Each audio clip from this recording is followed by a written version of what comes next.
Welcome to the कानूनी व्यवस्था। Today we are discussing the rarest of the rare cases।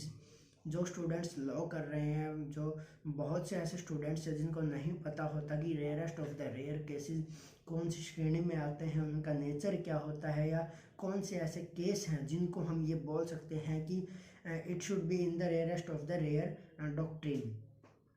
तो मैं आपको बताने वाला हूँ कि rarest of the rare cases की पहचान कैसे करें। मान लीजिए एक मर्डर हुआ है, वो मर्डर बहुत ही घृणित तरीके से, बहुत ही शैतानी तरीके से, बहुत ही आक्रोशित तरीके से वो उस हत्या को अंजाम दिया गया है। लोगों में आक्रोश है, जस्टिस के लिए घूम रहे हैं, स्ट्राइक हो रही है, उसकी फांसी के लिए मांग हो रही है।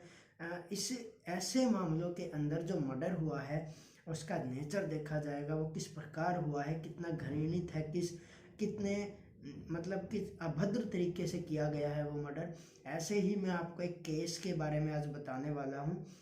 फिलहाल ही में लास्ट ईयर 2023 के जनवरी का एक केस है, कांझा वाला केस।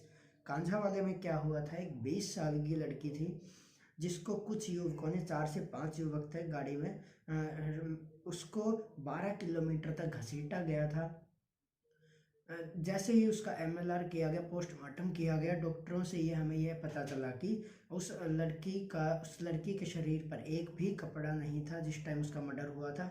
और जब डॉक्टरों ने उसका पोस्टमार्टम किया, पोस्टमार्टम में ये पता चला कि उसके शरीर पर 40 जगहों पर चोट के निशान है, उसकी खोपड़ी खुल चुकी है और उसके फेफड़े बाहर से दिखाई दे रहे हैं। इतना घृणित तरीके से उस युवती की हत्या हो गई थी।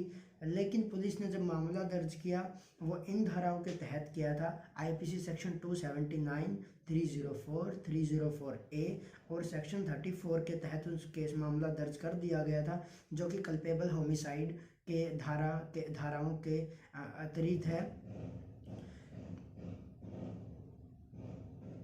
ऐसे ही एक केस और था इससे पहले, निर्भया केस। आप सभी ने सुना होगा, बहुत ही लैंडमार्क केस है। निर्भया केस को इस श्रेणी में रखा गया था, the rarest of the rare cases.